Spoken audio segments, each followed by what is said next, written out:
This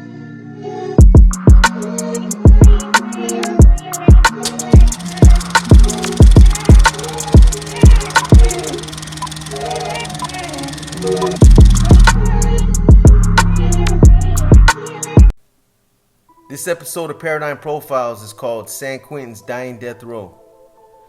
California's Governor Gavin Newsom has been a longtime proponent who's openly advocated against the death penalty and the existence of death row in California.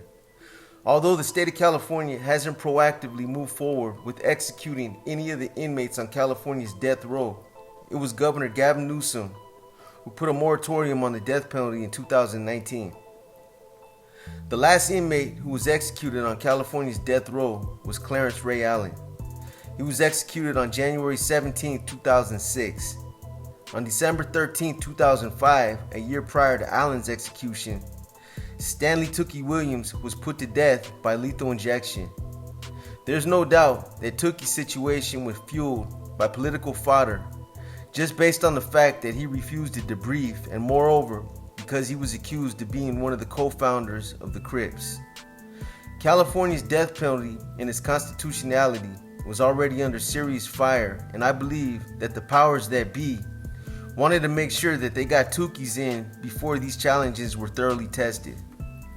That's just my personal opinion, but I don't think I'm too far off the mark, especially if you're familiar with the dynamics that were involved in Tookie's situation. Even though California, by all intents and purposes, is considered to be a police state or a hard crime lock-em-up state, the death penalty has always been a radical form of punishment that politicians have played hard on both sides of the fence. Look at the history of capital punishment in California's past. In 1970, in a case called Crampton vs. Ohio and Murgatha vs. California, the Supreme Court approved unfettered jury discretion in non-bifurcated trials. Then again in 1972, in Furman vs. Georgia, the Supreme Court effectively voided 40 death penalty statutes and suspended the death penalty altogether.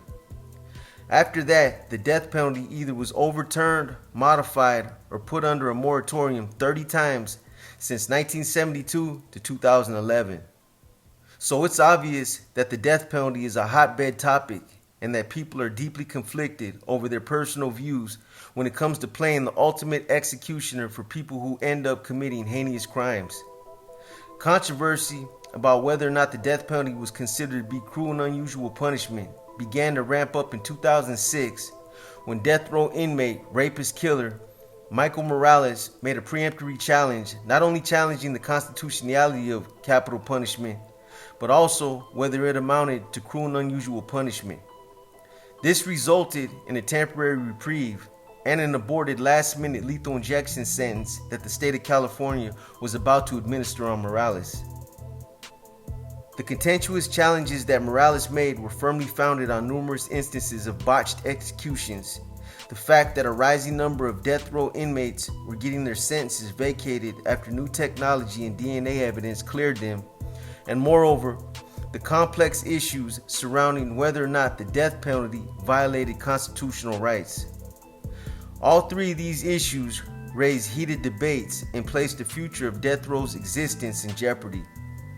It doesn't matter what your political beliefs are, a hard-line right-wing Republican or a moderate, less conservative left-wing Democrat. Some of the flashpoint key issues can't be squandered off or rejected. Some of the more notable botched executions that were raised were as follows. In 1983, Jimmy Lee Gray was being put to death by gas. Gray repeatedly banged his head into an iron bar while being gassed. Officials ended up clearing the viewing room after 8 minutes while Gray was still alive and was gasping for air. He finally died banging his head against a steel pole in the gas chamber while attorneys listened to him moan. In 1990, Jesse Tefero was being put to death by electric chair.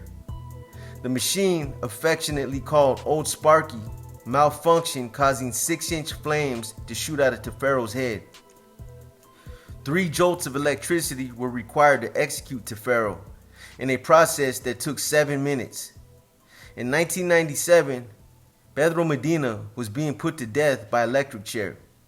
During his execution, Medina's head burst into flames and filled the chamber with smoke. In 2006, Angel Diaz was being put to death by lethal injection. He needed an additional dose of drugs to be executed. The full process took approximately 34 minutes as opposed to the usual 7.5 minutes. A post-mortem examination revealed that Diaz's IVs were improperly inserted past his veins to his subcutaneous soft tissue. In 2009, Ramel Broom was being put to death by lethal injection. Broom cried in pain after receiving 18 needle sticks during a 2009 botched execution that was called off after 2 hours. A second execution date was later scheduled for 2022, but he died in prison in 2020 before it could be carried out. In 2014, Dennis McGuire was being put to death by lethal injection. Executed using a new untried and untested lethal drug combination, it ended up taking him over 25 minutes to die. In 2014, Joseph Wood was being put to death by lethal injection. Instead of the usual 10 minutes, with one dose being sufficient to kill him, he underwent a 2-hour injection procedure in which he was injected with the drug cocktail 15 times. In 2018, Doyle Lee Ham was being put to death by lethal injection. Doyle was stabbed with needles for more than 2.5 hours as the execution team tried to locate a suitable vein. The execution failed. The state of Alabama later agreed not to attempt to execute him as part of a confidential settlement, thus de facto reducing his sentence to life imprisonment without parole. He died of cancer, which had contributed to the botched execution, in prison in 2021. Following the execution of Robert Alton Harris, the last person to die in San Quentin's gas chamber, lethal injection began being offered as an alternative to the gas chamber. The gas chamber was said to be a form of cruel and unusual punishment after several botched executions were performed across the country. Lethal injection was said to be a more humane way of performing the death penalty, but almost immediately after it was introduced, it became the subject of more botched executions. Conventional lethal injection included a deadly cocktail of pancuronium bromide to cause paralysis and respiratory arrest, potassium chloride to stop the heart, and midazolam for sedation. After a litany of botched executions using lethal injection as a method, opponents of it believe that it is not actually painless as practiced in the United States. Opponents argue that the thiopental is an ultra-short acting barbiturate that may wear off and lead to consciousness and an uncomfortable death wherein the inmates are unable to express discomfort because they have been rendered paralyzed by the paralytic agent. Opponents point to the fact that sodium thiopental is typically used as an induction agent and is not used in the maintenance phase of surgery because of its short-acting nature. Following the administration of thiopental and pancuronium bromide, a paralytic agent is given. Opponents argue that pancuronium bromide not only dilutes the thiopental, but it also paralyzes the inmate. It also prevents the inmate from expressing pain. Additional concerns have been raised over whether inmates are administered an appropriate amount of thiopental owing to the rapid redistribution of the drug out of the brain to other parts of the body. Additionally, opponents argue that the method administration also is flawed. They contend that as the personnel administering the lethal injection lack expertise in anesthesia, the result of risk to induce unconsciousness is greatly increased. Also, opponents argue that the dose of sodium thiopental must be customized to each individual patient and not restricted to a set protocol. Finally, they contend that remote administration may result in an increased risk that insufficient amounts of the lethal injection drugs enter the inmate's bloodstream. In summation, opponents argue that the effect of dilution or the improper administration of thiopental is that the inmate dies an agonizing death through suffocation due to the paralytic effects of pancuronium bromide and the intense burning sensation caused by potassium chloride. Opponents of lethal injection as currently practiced, argue that the procedure employed is designed to create the appearance of serenity and a painless death, rather than actually providing it. More specifically, opponents object to the use of pancronium bromide, arguing that its use in lethal injection serves no useful purpose since the inmate is physically restrained. Therefore, the default function of pancronium bromide would be to suppress the autonomic nervous system, specifically to stop breathing. Some people feel like the death penalty should be abolished altogether just based on the travesty that innocent people have been sentenced to death. Even in light of the fact that the United States criminal justice system is considered to be one of the most intricate and complex justice systems in the world, it's still susceptible to blunder, and that's a scary reality. Can you imagine getting convicted and sentenced to death for something you didn't have shit to do with? Spending 3 or 4 decades on the roll before having your case overturned and eventually getting exonerated? And that's if you're lucky. Myself personally, I'm not a big supporter of the death penalty. I'm sure my beliefs are biased and have been somewhat skewed based on the fact that I've met a lot of people on death row, I've been to prison, and I've spent so many years entrenched in the criminal element. But here's how I look at it. I think the death penalty should be reserved for crimes of serious moral turpitude, crimes that literally shock the conscience, and that small element of weirdos who have no business existing amongst the rest of us. Your Richard Allen Davises, your Scott Petersons, your Richard Ramirez's, etc., etc. Those are the type of individuals who I think the death penalty should be reserved for. When the death penalty was first enacted back in 1608, I believe that it was originally intended to be reserved for that one small sect of society that were considered to be the scum of the earth. Baby killers, pedophiles, serial rapists, serial murderers, etc., etc. These were the people that it was intended for. But over time, it began being applied to a wider range of people who committed a variety of different crimes. Gang members who were killing other gang members, people who were doling out vigilante justice on perpetrators who had taken the life of their loved ones, and people who had committed murders that had long established histories of mental and psychological illness. The death penalty wasn't intended for people like this, but yet, over the years, these are the ones that's being imposed on. The same thing happened with the 3 strikes you're outlaw. It was originally intended for a certain target group of offenders, but over the course of time, prosecutors began applying it how they wanted to, or how they seemed fit. At one point, it was being applied so vigorously that prosecutors were setting their own criteria and began applying it based on their own individual beliefs.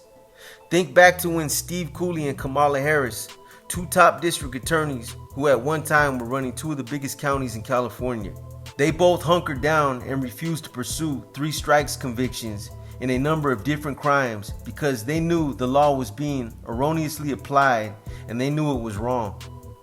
Those 2 counties had top prosecutors who showed a tremendous amount of ethics and their morals prevailed. But there were a lot of other people who weren't so lucky and who ended up getting struck out. This was when the 3 strikes law had completely gotten away from the politicians and the lawmakers, and when it was being applied erroneously. For stealing a slice of pizza, for stealing a candy bar, or for petty theft with the prior. More amendments and revisions were tacked on until it became weaponized and until it was turned into something that the original creators didn't intend for it to be. At another juncture, the politicians started using it for political fodder. And this is when Richard Allen Davis became the 3 strikes poster child. That's probably one of the only things about it that they got right too. Because people like Richard Allen Davis are the type of people that the death penalty was intended for. But you can't compare a Richard Allen Davis to a Stanley Tookie Williams. And in good faith, you couldn't make someone like Tookie a poster child for the death penalty. So how do you justify giving them both the death penalty? I know there's going to be people who are going to say that Tookie slaughtered multiple people. I get that. But there's still a difference in character here. One is what society would label as being a hardcore criminal. But the other one is a pedophile, the worst form of trash that exists. Someone whose wiring is all bad. Someone who commits crimes of moral turpitude with no sense of impunity. And someone like that can't be redeemed. When does society take some responsibility and accountability for helping to create the character flaws that later develop in people? Look at television. I've always been a big believer that television is nothing more than an instrument or a vehicle that helps ingrain some of the impropriety and mischief that develop in young minds. In prison, I used to call it the dummy box. I'd tell homies that would watch TV all day to stop watching that dummy box for a while and to pick up a book and read. It's poisonous, it's toxic, and it's self-destructive. When I was a kid, I remember watching cartoons like The Roadrunner, Popeye, Tom and Jerry, Sylvester the Cat, etc., etc. Looney Tunes. They were cartoons that were different from the cartoons that kids are seeing today. I mean, if you really wanted to get technical, you could even say that some of those cartoons were bad because in some essence, they show some forms of violence. Elmer Fudd always chased Roger the Rabbit around with a shotgun. Bluto was always beating the shit out of Popeye. Wile E. Coyote was always getting flattened out like a pancake trying to catch the Roadrunner. And Tom was always getting his ass whooped by that chained up dog whenever he tried getting Jerry. I know this is technical, but if you really think about it, it's all part of forming and conditioning the human psyche.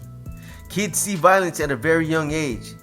Even though it's mild, it still has an impact on how they develop. We as a society are intrigued and enthralled by violence. It's how we've been programmed. I've said this before, but why do you think when you're on the freeway passing an accident, everybody slows down to rubberneck?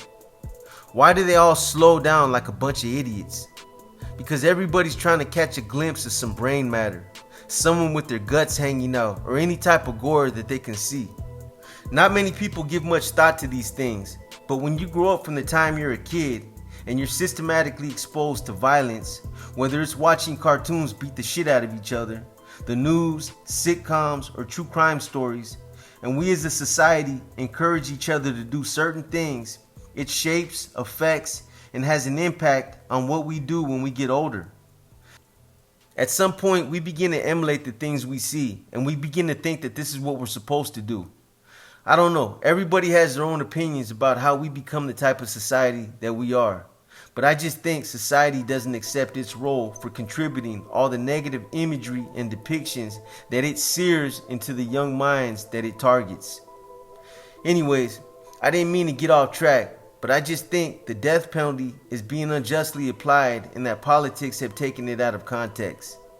Over the years, it's become weaponized by different prosecutors, and prosecutors have used it as part of their arsenal. With certain prosecutors refusing to apply it while others had weaponized it, it then became where you were arrested that determined whether or not you were going to face a 3-strike case. Some of these same parallels have played out with the death penalty. Don't misconstrue what Governor Newsom is doing here. The death penalty is not being abolished, nor is California's death row being completely dismantled. At least not yet, anyway. I believe that this might be a long-term goal of his, but I also believe that he's going to shroud his true intentions by doing this gradually, since the idea of just outright abolishing the death penalty hasn't gone over well with the majority of Californians in the past. Newsom claims that one of his fundamental purposes for moving forward with the dismantling of death row in San Quentin is so that the vacant space left behind can then be used to transform it into a positive healing environment that will provide rehabilitative, educational, and healthcare opportunities. Sounds like Newsom's putting San Quentin on semi-retirement. Truth be told, California continues to be deeply conflicted over the death penalty. In 2016, California voters approved Proposition 66, an initiative to speed up executions in the state's complicated death row system.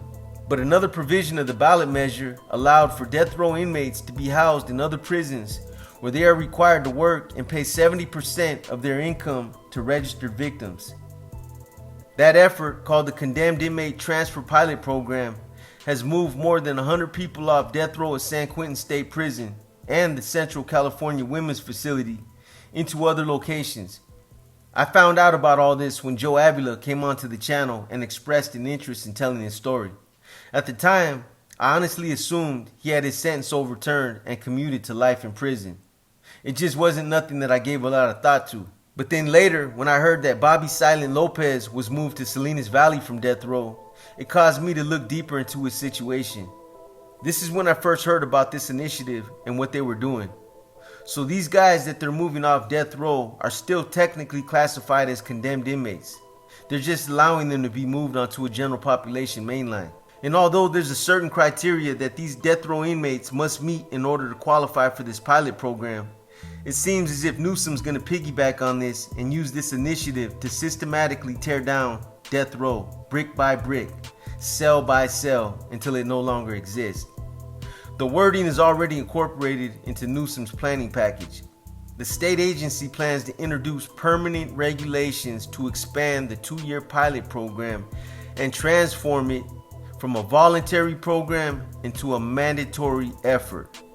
This will apparently start the process of phasing out the use of dedicated death row housing in the state, and then would allow for the repurposing of all death row housing units at the 2 facilities.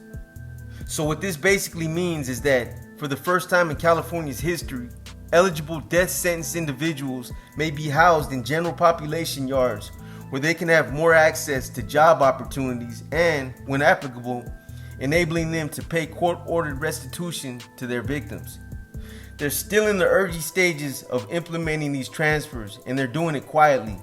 But it's going to be interesting to see how they move some of the more problematic inmates, or those who are considered as being high profile. There's a lot of high profile Mexican Mafia members, Aryan Brotherhood members, Black Guerrilla family members, and a handful of Nuestra Familia members on death row. These guys have a massive amount of influence. First, the shoe floodgates opened up, and everyone that was locked down in the shoe were let back out. And now you throw death row in the mix. It's going to be interesting to see how CDCR deals with the liability issues that they're most definitely going to encounter. Having lifers out there with nothing to lose is one thing, but having death row inmates out there who don't mind finding another victim is something totally different. It's going to be a jungle out there. As of right now, those who are incarcerated on death row are typically transferred into facilities holding people serving life without parole. In other words, most of them are being housed on level 4 yards, Salinas Valley, Pelican Bay, Corcoran, High Desert, etc., etc. The men have been transferred to one of 7 prisons, while the women are being rehoused in another section of the women's facility. At the rate that this pilot program is being phased out, it could be another 2 years before the permanent program is fully implemented and before most of these moves are effectuated. Housing placements are also determined on a case-by-case basis, and they factor in behavior and safety needs. CDCR claims that the program has so far been successful. According to Vicki Waters, the department spokesperson, more than $49,000 in restitution had already been collected for victims at the end of 2021. And this right here is what's going to give traction to the program: revenue. All that the politicians and the heavy-handed anti-prison reform people are really worried about or concerned about is that these changes somehow result in capital gain and a new way to squeeze more money out of a broken system. This supersedes everything else. When I first heard about these changes in this pilot program, the one thing I wondered about was whether or not these death row inmates were going to have to be drugged back into a courtroom to be resentenced. Because when you're sentenced to death in the state of California, you're specifically sentenced to be housed in San Quentin State Prison until the state carries out and administers the death sentence. But again, so people don't get this confused, this is not the abatement or the abolishment of the death penalty in California. This is merely a plan to rehouse death row inmates and to coalesce them with the rest of the general population inmates. However, after I read more into the inner workings of Proposition 66, part of the initiative actually addresses any ensuing concerns for resentencing the condemned, and the remedial provision takes care of it. I think what we're seeing right now is the beginning of the end of the death penalty in California. And no matter how convoluted some might think Proposition 66 is, it's actually going to be instrumental in helping Newsom accomplish his bigger effort to transform California into a no death penalty state and to abolish the death penalty altogether. If you understand how the politics on capital punishment have worked in the past and how tactful and contentious this topic has been, then you understand how this being an administrative decision has benefited Newsom's plan opposed to it being a policy decision on capital punishment. If Newsom was playing chess, he would be considered a chess master, or what I used to call myself in prison, a chessologist. From his opening preparation through his middle game to his strategic variations onto his end game, he's been phenomenal. Accomplishing a goal as big as abolishing the death penalty in a conflicted state like California is not an easy task, especially in today's political climate, where you're not going to be considered too popular for taking on a politically charged topic like capital punishment. He might have had to do it piecemeal, but he's doing it nonetheless. And his ambition hasn't been shaken. When he sensed an overwhelming amount of pushback from some of the voters and some of the bigger grandstanding politicians, he understood that he had to approach this with a level of finesse. This is the only way it was going to work. He realized that persuading the majority of the voters to change their consensus on capital punishment probably wasn't the way to go. Since 2006, California hadn't administered a death penalty sentence following a series of legal challenges to its method of lethal injection. This made the time ripe for any anti-death penalty proponents or politicians who were ambitious about scrapping the death penalty, and Newsom knew this. 2 months after taking office in 2019, Newsom issued an executive order placing a moratorium on executions. The order at the time affected 737 inmates on California's death row. These new regulations, along with Newsom's budget plan, were all part of his bigger scheme to continue building on his plan to broaden ambition and to keep California an execution-free state. After Newsom ordered the moratorium, if there was any doubt about his true objective then, it should have been made crystal clear when he ordered the death chamber at San Quentin State Prison to be shuttered and suspended. The state's efforts to devise a method of lethal injection would pass constitutional muster. Up until that point, all the political components were set in place, and the only thing to do was to just wait and see how all his systematic dismantling efforts had paid off. The last part of his plan came in the form of criticizing the death penalty and putting it in perspective for what it really is, by providing the state's numbers and the statistics that can't be refuted. The governor argued that the death penalty discriminates against defendants who are poor, mentally ill, black, or Latino. Those are facts. He also has argued that people incarcerated on death row in California and in other states have been exonerated, proving that innocent people face the threat of wrongful execution. I think premeditated murder is wrong in all its forms and manifestation, including government-sponsored premeditated murder. Life imprisonment without the possibility of parole being foundationally one of them. Support for capital punishment continues to dwindle among Californians, with more voters favoring abolishing the death penalty. Of those surveyed, 44% said they would vote to repeal the death penalty, and 35% favored allowing executions, with 21% undecided. The poll also found that 48% of California voters supported Newsom's executive order imposing a moratorium on executions in California, compared with 33% who opposed his decision. Those are pretty significant numbers, and it looks like the tide is finally starting to change direction. This year should be a defining year insofar as getting some of those answers. Only time will tell, but there's already been talk of creating a constitutional amendment on the 2022 statewide ballot to ban executions, a proposal under consideration in the California legislature. I hope you guys have enjoyed this episode of Paradigm Profiles. Our Q&A should be dropping tomorrow or by Thursday at the latest. We're also working on dropping other profiles by the end of this week as well. As always, thank you guys for all your support. We appreciate each and every one of you. Also, again, if you guys haven't already subscribed to our other channel, Paradigm Entertainment Productions, please help us out by subscribing now, as we're dropping new exclusive content on both channels. And finally, we should be going live tonight, depending on when we get this out, immediately after this video airs, so be sure to follow us over there.